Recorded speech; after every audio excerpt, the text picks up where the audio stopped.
నమస్కారం అండి. This is #you. Rupa Reddy Nagarjuna school principal ఈవిడ కేసులో బయటపడని అంటే చాలా బాధాకరంగా ఉంది షో చేయటం నాకు. నిజంగా నిన్న చాలా మంది కామెంట్స్ పెడతారు. చాలా అందంగా ఉంది ఈవిడ చూడడానికని. జస్ట్ అందమే కాదండి, ఆవిడ చాలా మంచి ప్రిన్సిపల్ అంట. నాగార్జున స్కూల్లో ప్రతి పేరెంట్ ఆవిడని అప్రిషియేట్ చేస్తారు. యూజువల్లీ ప్రిన్సిపల్స్ అంటే ఇంత గుడ్ నేమ్ ఉండదు.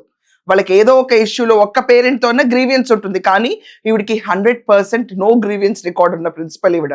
ఒక్కరోజు కూడా స్కూల్ మానదంట ఆవిడ. అందుకనే ఆవిడ మంగళవారం పొద్దున్నే ఏదైతే బోనాల సెలవులు అయిపోయినాయో ఇమ్మీడియట్గా స్కూల్కి అటెండ్ అవ్వాలని చెప్పి ఆవిడ అటెండ్ అయిపోయారు.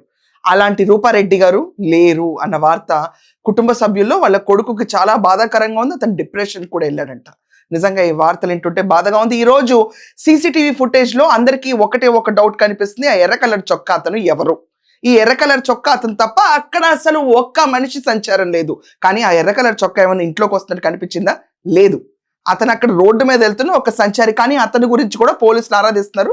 ఇప్పటిదాకా పట్టుకోలేదు. కానీ విచిత్రంగా మారింది ఈ కేసులో పరిణామాలు. ఇది చూసుకుంటే గనక రూపారెడ్డి గారికి వాళ్ళ హస్బెండ్ మనం చూసుకుంటే రాజేందర్ రెడ్డి గారికి రియల్ ఎస్టేట్ బిజినెస్ ఉంది. ఈ రియల్ ఎస్టేట్ బిజినెస్ కంటే ముందు వడ్డీ వ్యాపారం చేసేవాడంట రాజేందర్ రెడ్డి. రాజేందర్ రెడ్డి వడ్డీలకి ఇచ్చినప్పుడు ఆబ్వియస్లీ వీళ్ళకి కొంత ఎనిమాసిటీ అన్నది ఉంది. ఆర్థిక లావాదేవీలు అనేవి వీళ్ళకి సొంత కుటుంబంలోనే వీళ్ళు వడ్డీ వ్యాపారాలు ఇచ్చుకోవటం, బయట కొంతమందికి వడ్డీ వ్యాపారాలు ఇచ్చుకోవటం ఇది సర్వసాధారణంగా జరిగే బిజినెస్ లో తతంగమే. కానీ ఈ వడ్డీ వ్యాపార బిజినెస్ లో రూపారెడ్డి గారి షేర్ ఎక్కువ ఉందంట.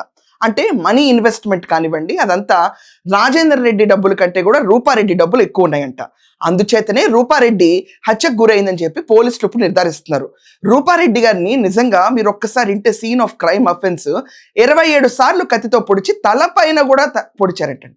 అది కొట్టడం కాదంట. ఎంత బార్బారిక్గా చేశారంటే ఆర్థిక లావాదేవీలకి ఈరోజు ఒక బలైన నాగార్జున స్కూల్ ప్రిన్సిపల్ ఆవిడ తలపైన కూడా పొడిచి అక్కడ పడిన తర్వాత ఆవిడ్ని పొడిచిన 40 నిమిషాలకు ఆవిడ చనిపోయిందంట. అంటే ఒకేసారి 27 సార్లు పొడవలేదు ఆవిడ్ని, పొడుస్తూ కూర్చున్నారు అలా. అంటే ఇది ఒక గ్రజ్జీ పూర్వకంగా జరిగిన ఒక మర్డర్ కింద ఈరోజు పోలీసులు క్లియర్ చేస్తున్నారు ఈ విషయాన్ని.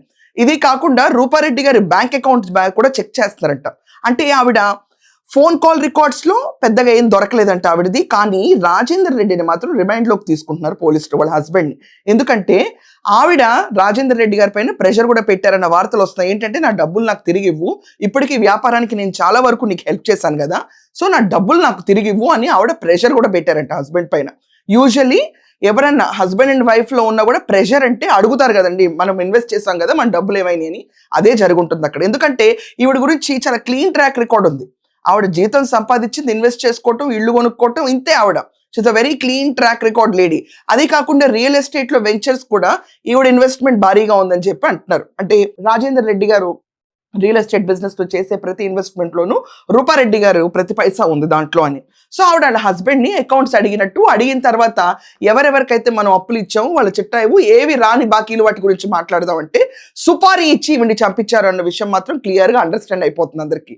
సో రాజారెడ్డి ఆ రోజు చూసుకుంటే గనక రాజేందర్ రెడ్డి వాళ్ళ హస్బెండ్ హైదరాబాద్ లోనే ఉన్నాడు. అక్కడ వాళ్ళ కొడుకుతో పాటు కలిసి ఉన్నాడు. నేను తర్వాత వస్తాను, నాకు పనులు ఉన్నాయని చెప్పి ఈవిని పంపించారు.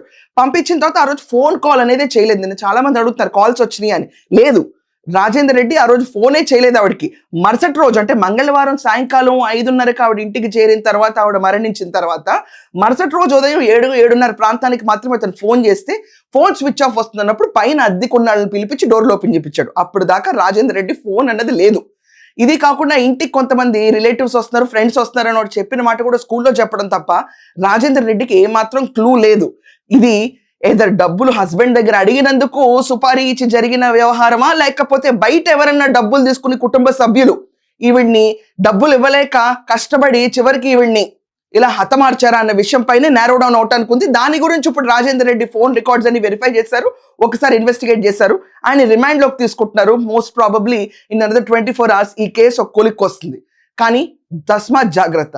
ఆర్థిక లావాదేవీలు ఎవరితో ఉన్నా కూడా జాగ్రత్తగా ఉండండి, సింగిల్ గా ఉండకండి. ఎప్పుడైనా real estate business finance business చేస్తున్నప్పుడు కళ్ళ ముందు కనిపించారు రూపారెడ్డి గారు, ఈవిళ్ళలాగా ఎవరికన్నా జరగచ్చు. Please be careful and let's all pray for her soul.